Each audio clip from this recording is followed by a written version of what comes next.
Bismillahirrahmanirrahim. Assalamualaikum warahmatullahi wabarakatuh. Alhamdulillah nahmaduhu wa nasta'inuhu wa nastaghfiruhu wa na'udzu billahi min syururi anfusina wa min sayyiati a'malina man yahdihillahu fala mudhillalah wa man yudlil fala hadiyalah. Asyhadu an la ilaha illallah wa asyhadu anna Muhammadan abduhu wa rasuluh la nabiyya ba'da ma ba'd. Sekarang izinkan saya mempresentasikan tentang self-regulated learning dan motivasi belajar, atau bisa disebut regulasi diri. Baik, teman-teman, regulasi diri dipandang sebagai salah satu kunci keberhasilan kita. Proses regulasi diri melibatkan keaktifan seseorang dalam menghasilkan pikiran, perasaan, dan tindakan, merencanakan serta terus-menerus mengadaptasikan guna mencapai tujuan-tujuan. Pemaparan dan presentasi ini bertujuan untuk memahami definisi regulasi diri, aspek-aspeknya dan faktor-faktornya, serta pemahaman tentang motivasi belajar dan macam-macam motivasi, terutama untuk mendukung upaya peningkatan prestasi kita yang direncanakan oleh jurusan dan perguruan tinggi kita. Diketahui bahwa regulasi diri bagi mahasiswa berprestasi adalah dimilikinya sejumlah pikiran, perasaan, dan tindakan yang berkesesuaian, berkesinambungan, dan fokus pada tujuan berprestasi. Banyaknya kasus penyimpangan di dunia ini, khususnya negara kita yaitu Indonesia. Kasus penyimpangan ini berupa kasus penyimpangan yang terjadi di masyarakat berupa kekerasan fisik dan verbal, seperti kekerasan anak dan perempuan dan sebagainya. Kekerasan tersebut berakhir pada pembunuhan korban. Segala bentuk penyimpangan pada masyarakat yang terjadi kemungkinan merupakan dampak dari kurangnya kemampuan regulasi diri yang baik. Maka dari itu saya akan memaparkan serta mempresentasikan tentang regulasi diri. Mohon disimak dengan baik-baik. Secara bahasa, self-regulated learning berasal dari bahasa Inggris. Jikalau diartikan secara perkata, self berarti diri sendiri, regulated berarti mengatur, learning berarti belajar. Dan kalau disambungkan menjadi belajar mengatur diri atau belajar mandiri. Menurut Zimmerman tahun 1990, self-regulated learning adalah proses seseorang mengaktifkan dan memelihara pikiran, perasaan, dan tindakannya untuk mencapai tujuan personal. Menurut Bandura, self-regulated learning adalah kemampuan memantau perilaku sendiri dan merupakan kerja keras personality manusia. Menurut Korno dan Madinah, self-regulated learning adalah upaya memperdalam dan manipulasi jaringan asosiatif dalam suatu bidang tertentu dan memantau serta meningkatkan proses pendalaman yang bersangkutan. Definisi tersebut menunjukkan bahwa self-regulated learning merupakan proses perancangan dan pemantauan diri yang seksama terhadap proses kognitif dan efektif dalam menyelesaikan suatu tugas akademik. Menurut kesimpulan dari jurnal Abdul Manab yang bertemakan memahami regulasi diri adalah sebuah tinjauan konseptual, self-regulated learning adalah proses individu untuk mengatur dan memperbaiki diri serta mempunyai tujuan yang ingin dicapai atau target, dan ketika selesai pada pencapaian maka ada proses mengevaluasi. Ketika proses maksimal dapat tercapai, individu biasanya merasakan kepuasan dalam dirinya. Dukungan regulasi diri yang baik akan mendorong berbagai keberhasilan yang terjadi, terutama bagi remaja dalam proses masa pertumbuhan dan perkembangan. Dari definisi para ahli tersebut bisa disimpulkan bahwasanya self-regulated learning adalah upaya, kemampuan atau suatu proses pengaktifan dan pemeliharaan pikiran, perasaan, dan tindakan serta proses perancangan dan pemantauan diri sendiri untuk mendalam dan penggapaian suatu tujuan personal atau diri sendiri. Itu jadi definisi self.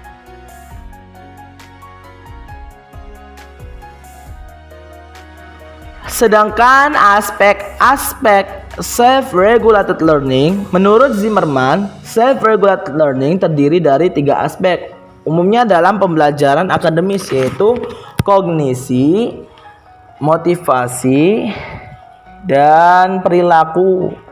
Yang pertama, kognisi, yaitu kemampuan mahasiswa atau kemampuan kita merencanakan, menetapkan tujuan, mengatur, memonitori diri, dan mengevaluasi diri pada berbagai sisi selama proses penerimaan atau proses belajar. Proses ini memungkinkan kita untuk menjadi menyadari diri, banyak mengetahui, dan menentukan pendekatan dalam belajar. Yang kedua, motivasi. Motivasi dalam self-regulated learning yaitu di mana kita merasakan self-efisiensi yang tinggi, atribusi diri, dan berminat pada tugas intrinsik. Yang ketiga, perilaku. Nah, perilaku dalam self-regulated learning ini merupakan upaya mahasiswa untuk memilih, menstruktur, dan menciptakan lingkungan yang mengoptimalkan belajar. Kita akan mencari nasihat, informasi, dan tempat di mana kita yang paling memungkinkan untuk belajar. Itu aspeknya. Nah, menurut Zeidner tahun 2000 mengatakan bahwa self-regulated learning melibatkan 4 aspek, yaitu kognitif, afektif, motivasi, dan perilaku yang menimbulkan kemampuan individu untuk dapat menyesuaikan tindakan dan tujuannya untuk mencapai hasil yang diinginkan dalam kaitannya dengan perubahan kondisi lingkungan. Menurut Boecart tahun 1992, Pintrick dan De Groot tahun 1990 bahwa aspek self-regulated learning didasarkan 3 aspek, yaitu kognitif, motivasional, dan sosial. Nah, dapat kita simpulkan dari pendapat-pendapat para ahli yang tadi sudah disebutkan bahwasanya aspek-aspek self-regulated learning itu ada 6 aspek. Yang pertama kognitif, yang kedua motivasi, yang ketiga efektif, yang keempat sosial, dan yang kelima perilaku, pemilihan, dan penciptaan lingkungan yang mengoptimalkan belajar, dan yang terakhir perilaku yang menimbulkan kemampuan individu untuk dapat menyesuaikan tindakan dan tujuannya untuk mencapai hasil yang diinginkan.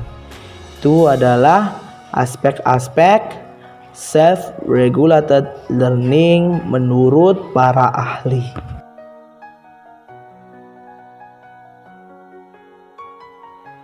Selanjutnya, faktor-faktor yang mempengaruhi self-regulated learning.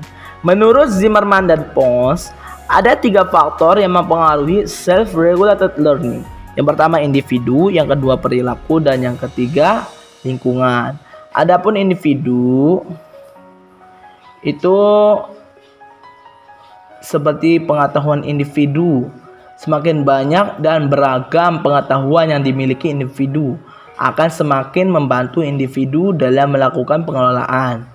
Terus ada juga tujuan yang ingin dicapai semakin banyak dan kompleks.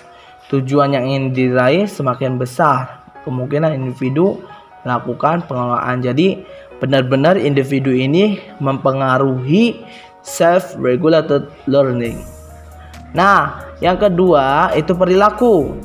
Perilaku ini mengacu kepada upaya individu juga yang menggunakan kemampuan yang dimiliki individu. Semakin besar upaya yang dilakukan individu dalam mengatur dan mengorganisasi sesuatu. Dalam perilaku ini, para ahli khususnya Bandura menyatakan ada 3 tahap, yaitu yang pertama self-observation, yang kedua self-judgment, dan yang ketiga self-response. Nah, self-observation yang berkaitan dengan respon individu, yaitu orang yang mampu memonitor performansinya. Adapun self judgment merupakan tahap membandingkan tingkah lakunya, itu perilakunya dengan norma standar atau dengan tingkah laku orang lain. Menilai berdasarkan pentingnya suatu aktivitas dan memberi atribut performansi. Dan yang terakhir itu self response. Nah, self response akhirnya berdasarkan pengamatan dan judgement itu orang mengevaluasi diri sendiri baik positif ataupun negatif dan menghadiahi atau menghukum diri sendiri. Itu self response. Nah, yang ketiga itu lingkungan. Menurut Slameto tahun 1988 dan Surya Brata tahun 2011, faktor-faktor yang mempengaruhi self-regulated learning dibagi atas dua faktor utama, yaitu faktor yang bersumber dari dalam atau internal dan faktor yang bersumber dari luar atau eksternal. Yang termasuk ke dalam faktor internal adalah faktor fisiologis dan faktor psikologis. Sedangkan yang termasuk ke dalam faktor eksternal adalah faktor-faktor non-sosial dan faktor sosial. Jadi, kita simpulkan bahwasanya faktor-faktor yang mempengaruhi self-regulated learning itu ada tiga, yaitu individu, perilaku, dan lingkungan. Adapun contoh-contohnya atau kandungan-kandungannya, baik perilaku ada tiga seperti self-observation, self-judgment, dan self-response. Dan lingkungan juga ada kandungan-kandungannya seperti faktor internal dan eksternal. Contoh dari faktor internal seperti fisiologis dan psikologis. Adapun eksternalnya seperti faktor non-sosial dan faktor sosial. Itu adalah faktor yang mempengaruhi self-regulated learning. Selanjutnya, motivasi belajar. Secara bahasa, motivasi belajar mengandung dua kata, yakni motivasi dan belajar. Menurut KBBI, motivasi adalah dorongan atau usaha yang timbul pada diri seseorang secara sadar atau tidak sadar untuk melakukan suatu tindakan dengan tujuan. Sedangkan belajar adalah berusaha memperoleh kepandaian atau ilmu atau berubah tingkah laku atau tanggapan yang disebabkan oleh pengalaman. Sedangkan arti dari motivasi belajar adalah dorongan atau usaha yang timbul pada seseorang untuk menggapai tujuan dalam belajar. Motivasi menurut Winkel tahun 1997 sebagai daya penggerak dari dalam diri individu dengan maksud mencapai kegiatan tertentu dan untuk mencapai tujuan tertentu. Menurut Chaplin tahun 1999, motivasi sebagai variabel penyelang yang digunakan untuk menimbulkan faktor-faktor tertentu di dalam organisme yang membangkitkan, mengelola, mempertahankan, dan menyalurkan tingkah laku menuju suatu sasaran. Murray dalam Chaplin 1999 juga mengemukakan pendapatnya sendiri mengenai motivasi. Ia menyebutkan motivasi sebagai motif untuk mengatasi rintangan-rintangan atau berusaha melaksanakan sebaik dan secepat mungkin pekerjaan-pekerjaan yang sulit. Mengutip pendapat MC Donald Tobroni 1992 halaman 100, motivation is energy change within the person characterized by effective arousal and anticipatory goal action. Motivasi adalah suatu perubahan energi di dalam pribadi seseorang yang ditandai dengan timbulnya efektif dan reaksi untuk mencapai tujuan. Menurut Ahmadis tahun 1999, motif berasal dari bahasa Latin yaitu mover, yang artinya bergerak. Motif yang diistilahkan needs adalah dorongan yang sudah terikat pada suatu tujuan. Menurut Ahmadi tahun 1998, perilaku manusia senantiasa dilatar belakangi motif dan motivasi. Beragamnya motif dan motivasi mewarnai kehidupan manusia, misalnya makan karena lapar, ingin mendapat kasih sayang, ingin diterima lingkungan, dan sebagainya. Bisa kita simpulkan bahwa pengertian motif dan motivasi hampir sama, yakni kekuatan atau dorongan yang mempengaruhi seseorang untuk menggapai tujuannya, serta tidak ditemukan perbedaan arti yang mendasar. Maksud dan pengertiannya sama, hanya beda dalam perkataannya saja, sedangkan arti yang terkandung dalam motif dan motivasi sebenarnya memiliki persamaan. Oleh karena itu, Ahmadi menjelaskan lebih lanjut bahwa motivasi adalah suatu kekuatan yang terdapat dalam diri organisme yang menyebabkan organisme itu bertindak atau berbuat. Itu adalah pengertian atau definisi motivasi belajar. Lanjut, macam-macam motivasi. Dikatakan Amir Dien Indra Kusuma bahwa motivasi dibagi menjadi dua bagian, yaitu motivasi ekstrinsik dan motivasi intrinsik. Motivasi ekstrinsik adalah dorongan yang berasal dari luar seseorang atau yang timbul akibat adanya pengaruh dari luar individu, seperti hadiah, pujian, ajakan, suruhan, atau paksaan dari orang lain, sehingga dengan keadaan demikian orang mau melakukan sesuatu. Yang kedua, motivasi intrinsik berasal dari diri orang itu sendiri atau yang timbul dari dalam diri individu. Misalnya keinginan untuk mendapat keterampilan tertentu, memperoleh informasi dan pengertian, mengembangkan sikap untuk berhasil, menyenangi kehidupan, keinginan diterima oleh orang lain. Itu semuanya motivasi intrinsik. Nah, Hamzah Uno juga mempunyai pendapat yang sama dengan Amir Dien Indra Kusuma bahwa macam motivasi itu ada dua, yaitu intrinsik dan ekstrinsik. Menurut Sadirman tahun 2008 menyatakan bahwa motivasi dilihat dari dasar pembentukannya terbagi menjadi dua, yaitu motivasi bawaan dan motivasi yang dipelajari.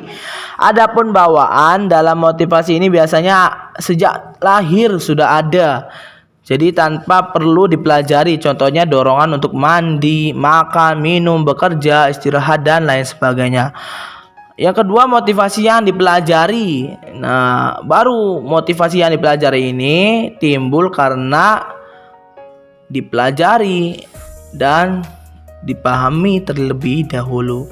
Contohnya dorongan daripada diri seseorang untuk mau belajar. Itu termasuknya motivasi yang dipelajari atau mengajari dari dalam berbagai macam permasalahan. Itu juga termasuk motivasi yang dipelajari. Menurut Shaudi Sukmadinata tahun 2009 bahwa motivasi dibagi menjadi tiga berdasarkan jenisnya, yaitu motivasi takut, motivasi insentif, dan motivasi sikap atau biasa disebut dengan attitude motivation. Kalau motivasi takut biasa disebut fear motivation. Nah, fear motivation ini merupakan tingkah laku seorang individu yang melakukan sebuah perbuatan disertai dengan adanya perasaan khawatir, misalnya saja karena ada ancaman dari luar dan takut bila mendapat sanksi serta hukuman ataupun akibat lainnya. Nah, motivasi insentif atau bisa disebut incentive motivation merupakan seorang individu yang melakukan sebuah perbuatan agar mendapatkan insentif.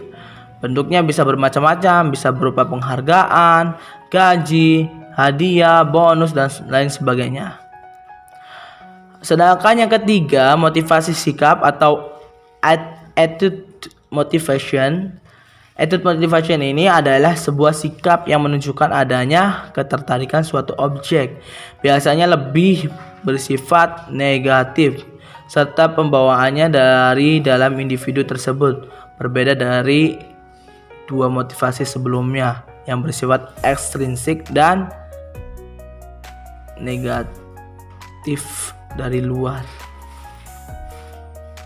Menurut Melayu SP Hasibuan 2009 dikatakan bahwa motivasi terbagi menjadi dua, yakni positif dan negatif.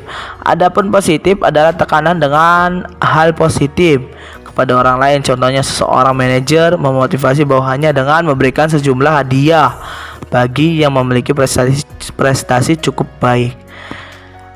Dengan adanya intensi positif ini akan lebih memberikan semangat serta meningkatkan produktivitas. Sedangkan yang negatif adalah ancaman dari seseorang agar target menjadi patuh dan taat kepadanya.